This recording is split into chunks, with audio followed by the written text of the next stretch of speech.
Hi, my name is Deshaun. Part of King's Sons, a part of the prison ministry. Today we're interviewing some of the members of King's Sons. And right here we have Zach. Zach, can you tell us a little bit about King's Sons since you've been here? Yeah, basically, since I've been here, I've been learning a great deal about faith, about abounding in Christ, about speaking in tongues, professing Christian life, and actually going about the business of living for God, not just saying you're living for God, but actually walking the walk and talking the talk. Okay. And how has that helped you ever since you've been a part of King's Sons?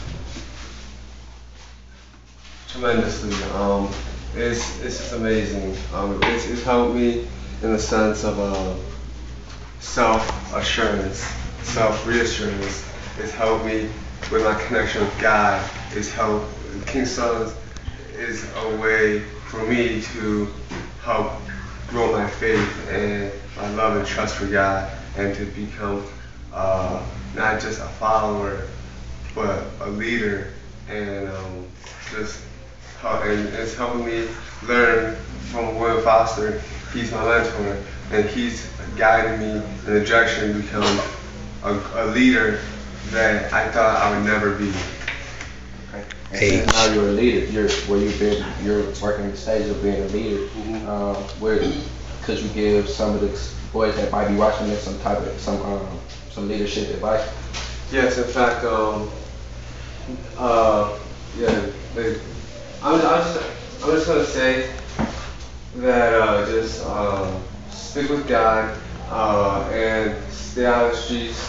Everybody's been saying that. However, it's much harder to once you're in the streets to get out of the streets, because it's like you've been dug into a hole that's 50 feet deep and there's no way out. But the only way out is by holding your hands up, making a fist, and let God pull you out. And that's the only way you can get out, is through God. So just stick with God. He'll help you through no matter what. And just love God, serve Him faithfully. He'll be true to you. You'll be true with Him. There's no one greater, and there's no one more that loves you that loves you for who you are, and no one that can help you out the way He can. And so, if there's any more questions, I'd like to share a little testimony. I just want to say to you guys, I've been through quite a lot these past 6-7 months. I've been pistol whipped, almost shot, almost killed numerous times, and yet I've always wondered why I'm still alive, and that is to serve God, to abound in His kingdom, to help His kingdom grow in a way. And so what I'm feeling from God is that my job here is to be a leader like William Foster. My job is to help people understand the faith and the importance of living the right way. And so saying that I have a lot of work to do. I really have a lot of work. But all things is possible through Christ. Philippians 4:13 says, "I can do all things through Christ who strengthens me." And that's my motto. I live by that. And so never give up hope. Never give up on anything. If you're about to give up, look up to the sky and pray to God, because He is the answer. He's the one. He's the chosen one. Like LeBron James, on his back, tattooed chosen one. He's not the chosen one. God's the chosen one. He's the only one. Thank you. That was a powerful testimony. Thank you for sharing that with us. This is King's Sons A20. I'm here with Deshaun. My name is Zach Campbell. I'm 19 years of age. So tell us, how did you get affiliated with King's Sons? I got affiliated with King's Sons because my mother, I believe my mother saw something in Will that she wanted to impart into my life. So I well, I was already introduced to Will, but my mother, she saw something in him that she wanted him to meet, so she asked him to be my mentor, and then that's how I got affiliated with Will. That's what's up. So you came to be a Christian, right? You are a Christian. That's good. How has King Son helped your relationship with God?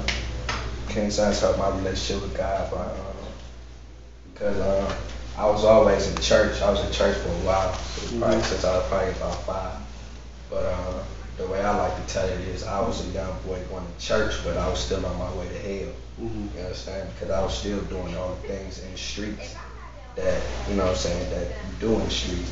But I was still going to church. It was kind of like pretending. You know what I'm saying? When I met Will,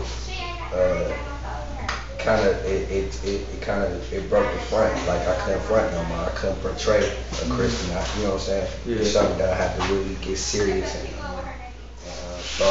start walking the walk of faith and to walk that right path. I was out there kicking it, you know what I'm saying, drinking, smoking, having sex with this girl, having sex with that girl, really not really even respecting the girl for being a woman. But I was just, you know what I'm saying, doing what I wanted to do with them, and then they was just, you know what I'm saying. But they were just there. Right. But now I learned some Bible principles that's have been instilled in me. That I'm not perfect though. I'm not perfect at all. I'm still gonna make mistakes just like you will make mistakes, and many of these people still make mistakes. But I know for a fact, you know what I'm saying, for 100% fact that each day, you know what I'm saying, I get closer and closer to God. I was even recently in county prison because the devil can still use you, even though you're in this ministry or any ministry, and you still walk in faith. He can still find a way to use you, and by being in this ministry, what that do is it helps you to be able to rebuke the devil when he try to come in the way he came in. It's like he overtook my mind and had me out myself. It wasn't, what I did was not even something that I would normally do. So I know it was the devil, you know what I'm saying? So he psyched you. Huh? He psyched you.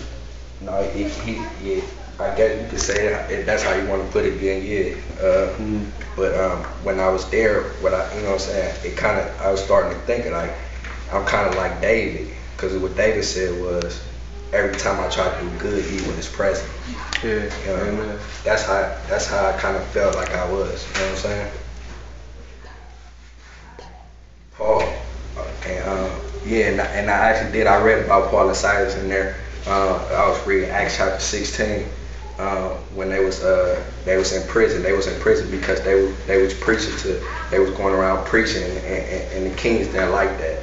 It felt like they was trying to, you know, they was stirring up trouble in the cities, you could say. And when they was in prison, they wanted to pray, and they was just praying, and they stayed prayerful, and they was praying to God. And I did that all day for 7 days straight. I was in there the first 7 days I was in there. All I did was pray. I didn't come out my cell. Nothing. I just sat in my cell and I prayed, and read, and I kept reading chapter 16 over and over again. I wasn't even supposed to get out for real. They continued my bond at 10. They set my bond at 10,000, and then they said they continued it at 10,000. Ain't nobody had no money to get me out of jail. But all I was doing was just praying, and they called my name. They said, Harji. They said, pack your rack. I didn't know. I'm like, you know what I'm saying? I'm like, wow. And when I would read Paul and Silas, when they kept doing that, it was an earthquake, and the doors was open. The doors to the prison was open, and the guard, he ended up. And I asked the guard, he said, I don't know, I couldn't tell you. I get down there, I read the paper, it said I had a personal bond. I wasn't qualified for a personal bond. They told my lawyer that I wasn't qualified for that, and they gave me a personal bond. So I feel like I'm kind of like that. And right now, what I'm trying to do, I didn't want to be in their front too, because I was praying. I wanted to come out and still be doing the same thing. You know what I'm saying? I didn't want to just have a front in there, because a lot of people, when you go to jail, you put on the front. You know what I'm saying? You want to be saved, and I don't go to church while you in there, read your Bible while you in there, and then come out and still go back to the same stuff you was doing. I didn't want to be like that.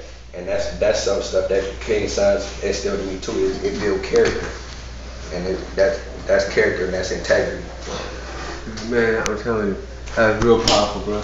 But anyhow, saying that is just a testimony in itself. Where do you see yourself in about 2-3 years from now in King Sons and just living for God? Just living for God. I'll be in school about 2-3 years. I plan on having enough of the principles and knowing the vision so good to where I can be able to be in school and be in Akron and it probably get like a little something started down there that's still under King's Son. Mm-hmm. You know what I'm saying? But it can be in Akron. And he's still here and I'm in Akron and because I'm a leader in King's Son, so why not? You know what I'm saying? Exactly. This could go worldwide, you know. So I might as well do something in Akron. Let me correct you on something.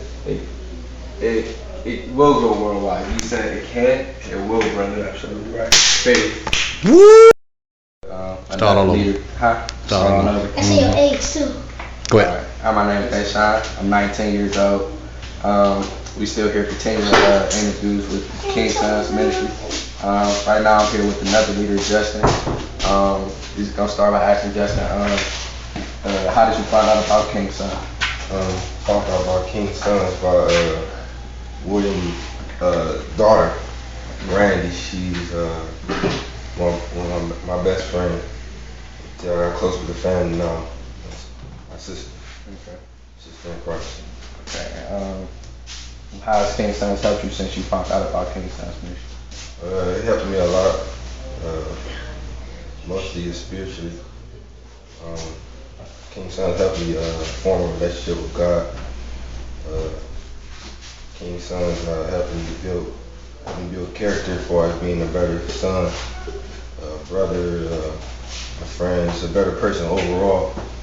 King Son allowed me to restore a lot of relationships which wasn't good before King Sons came about, before I accepted God, Jesus Christ in my life. Allowed to restore my relationship with me and my dad. Me and my dad was when we closer with beefing, so King Sons helped me a lot spiritually. Okay. You thought King Sons helped you and taught you all the Bible principles. Could you tell us what you was doing before you was involved with King Sons? Oh yeah, before King Sons, I was out in the streets, smoking weed, chasing girls, having sex with girls, being out late. Got kicked out the house, and doing what I was supposed to do around the house. I was just living, just a dead man walking. So a lot of people say, my friends would say no. I ask them how they doing, they say I'm living. I say, yeah, I accept that. But what is that living? I mean, living is actually living for God, serving God, actually putting your life on the line, serving God. But if you ain't doing that, you're just a dead man walking. So that's what I was, just a dead man walking. That's powerful. As a leader, like, what is your role now in King Sons as a leader? My role now is to be an example. To keep up with the boys, because King Sons like a program for us, like a 24 hours. We do Monday through Sunday. For some programs, probably meet up every weekend. But my role is to be responsible, keep up with the boys, and set an example, man. Keep up with them, make sure they stay on the right path, doing the right thing. Excellent. I'm Demetrius Auger. We're here at King Sons, interviewing some of the boys. I have here with me Devontae. I'm just gonna ask him a few questions. So, how old are you? 16. 16. What is King Sons to you? To me, King Sons is a program that helps you better yourself with your character, responsibility, and better you as a young man. Okay. And has that been a part of your life? Like, has it bettered you? Yes. Your character? Before I was introduced to King Sons, I made stupid mistakes, wasn't making good choices for myself, but since I joined King Sons, I've been making better choices on the streets, staying out of trouble, staying out the way. How do you see yourself? Do you see yourself helping young men become better? In King's Sons, you can learn how to do that because King's Sons, they help you better yourself, help you, like, they can teach you how to make it on the streets. Like, what King's Sons really is a program that help you in sales, all that other stuff, businesses. You can learn how to make your own businesses in King's Sons program. So to the boys out there who, is kind of tapping into, at a young age, kind of tapping into the things that you've experienced, what would you tell them, maybe that would really never have a chance to be a part of King's Sons, but what would you tell them, I would tell them go to church, make better choices, listen to their parents, listen to whoever they look up to that's on a good path, just stay out of trouble, play sports, get involved in any activities they can, stay out of the streets. All right, thank you. Wow.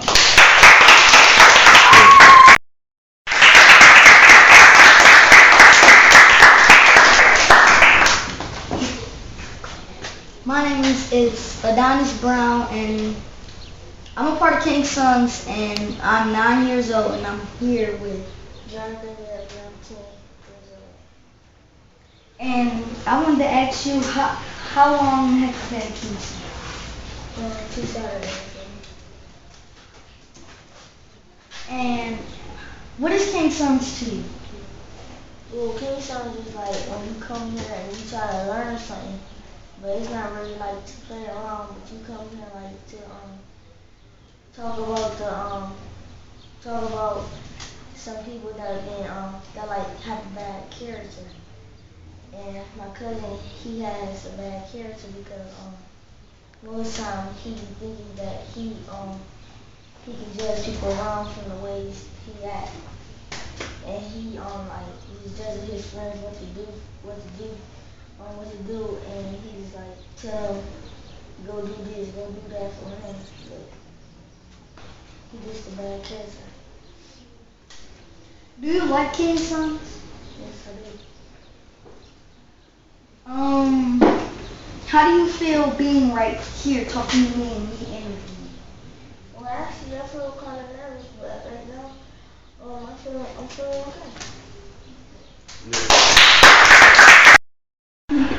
My name is Savon Foster, 12 years old, King's Sons 820. We had DJ here. DJ told me how King's Sons has changed your life around. Well, King's Sons changed my life around because I learned a lot of stuff from what Mentor was telling us about stealing and fornication and favor and money and not doing witchcraft and everything, because that stuff won't get you far. And William Foster has changed a lot of people's lives, like yours and mine, and people in the audience. And he changed his life too. When he went to prison, when he didn't know how to read, but he started reading the Bible, and God taught him how to read. Anyways, Come on, man. Come on, that's good. well, Put your hand down, Jason. he taught me a lot of things. He taught me not to fornicate because it's a sin, and like somebody else said that you can get to LeBron because some people may think it's impossible to get to LeBron because he's famous and everybody will be all up on him and it's not gonna be impossible, but you can like find somebody that knows LeBron, and you can like find somebody that knows somebody else that knows LeBron and tell him about King's Sons. Maybe he'll come visit one day. Yeah, because LeBron's never in poverty. He don't know nothing about that. Only thing he knows about the basketball and living in riches. We ain't living in poverty. We live in how God is living. We know about the Bible. We know for the money and the riches and the fame. Because they say he's the king, but he's not. He's just a basketball player. God is the king. Yeah. if he was the king, then he wouldn't be fornicating and everything, because he would be a Christian. Yeah, well, he would not be doing what he's doing now. He ain't the real king. And that goes from Kobe Bryant and all of them other. They ain't the real king. They up here fornicating and think guys getting money and think they can get really far with money, but you need faith. Alright, that's it.